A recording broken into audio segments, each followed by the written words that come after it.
قال داروين ممكن يخش الجنة، قال لأنه إنسان كان يعني ماشي مستقيم. قال والله العظيم جد سألوا من السيدة عائشة قال ما أدري هي في الجنة ولا النار.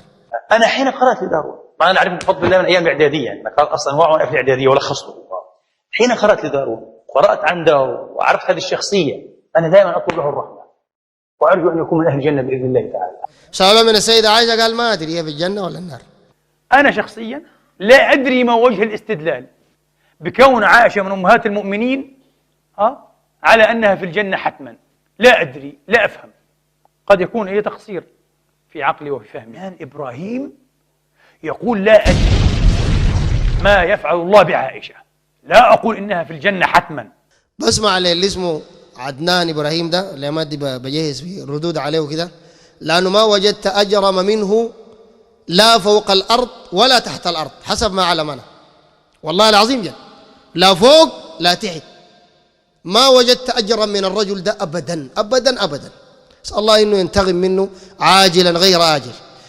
فمن مقاطع كثيرة ويعني يمكن مئات الآلاف من مقاطع المحاضرات، ومسخر هذا الرجل لهدم الإسلام، ولكن هيهات سخرونه أعضاء الله سبحانه وتعالى. المهم، فعنده مقطعين بيتكلم عن إنه قال أكثر ما ورد عن النبي صلى الله عليه وسلم كلام فارغ، وأكثر ما ورد قال البخاري ومسلم كلام فاضي.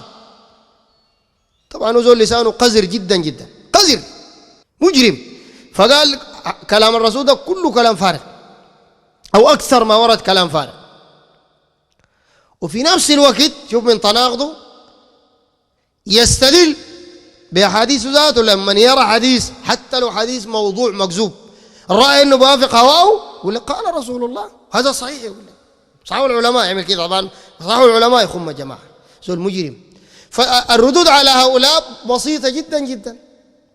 أصلا الأحاديث دي صححت وضعفت بعلم الجرح وشنو والتعديل.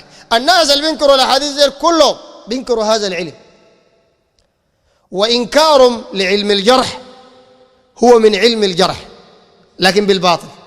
صحيح ولا ما صحيح؟ قال علم الجرح ده كلام فارغ، يبقى جرح علم الجرح ولا ما جرح؟ جرح، يبقى هو عنده علم جرح برضه، لكنه ما داير علم الجرح الصحيح ذاك والتعديل، داير علم جرح وتعديل شنو حقه، لكن هو ما بينكر علم الجرح والتعديل في حقيقة الأمر، لأنه بيجرح، هو بيجرح علم الجرح والتعديل، وبيجرح علماء الجرح والتعديل. يقول ده ما عندهم شغله، ساكت، يقول لك فلان كذاب وفلان صيغه، ما عندهم شغله، بيقولوا كده. طيب انت الان قاعد تجرح، وفي نفس الوقت تلقاه يعدل ناس. داروين قال داروين ممكن يخش الجنه، قال لانه انسان كان يعني ماشي مستقيم. قال والله العظيم جد سألوا من السيدة عائشة قال ما أدري هي في الجنة ولا النار، لكن داروين قال ممكن نرجو له، قال لأنه إنسان كان مستقيم ومثل هذا لا يعني نرجو له أن الله عز وجل يدخله الجنة. وأنا قال قرأت كتبي.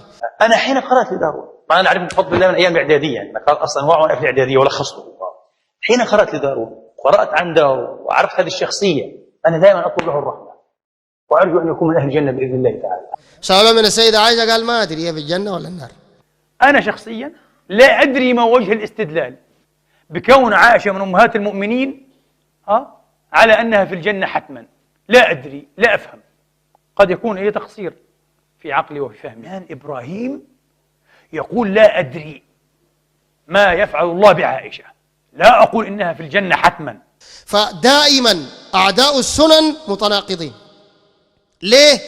لأنهم ما فهموا الكتاب والسنة بفهم السلف الصالح، فتنطعوا وخابوا وخسروا وذهبوا يمنة ويسرى فضلوا وأضلوا. وكما قال البربهاري البدع تبدو أو تبدأ صغيرة ثم تروح كبارة. أي بدعة شفت كيف؟ داك مش بدا مشى الكويت، مشى لحياة التراث، صحيح ولا ما صحيح؟ بعد شوية جا قال شنو؟ الرئيس الجماعة دي قال الحركيين، قال ده من قال ده من أفاضلهم. بعد شوية بقى يشكر في الصوفية، بعد شوية أموره جاطت مرة واحدة. وهكذا البدع. وديك أول حاجة بدوا بمذكرة قالوا سرية، هسه مشوا فطروا مع زعماء الحركيين في البلد دي. مش ماشي الدكتور وقال يعني داير نتغارب معاكم، وانت معاهم جوا تغارب وين تاني؟ زمان جوا قبل 30 سنة انت جوا. فالبدع تبدأ صغارا ثم تروح كبارا كما قال سلفنا الصالح.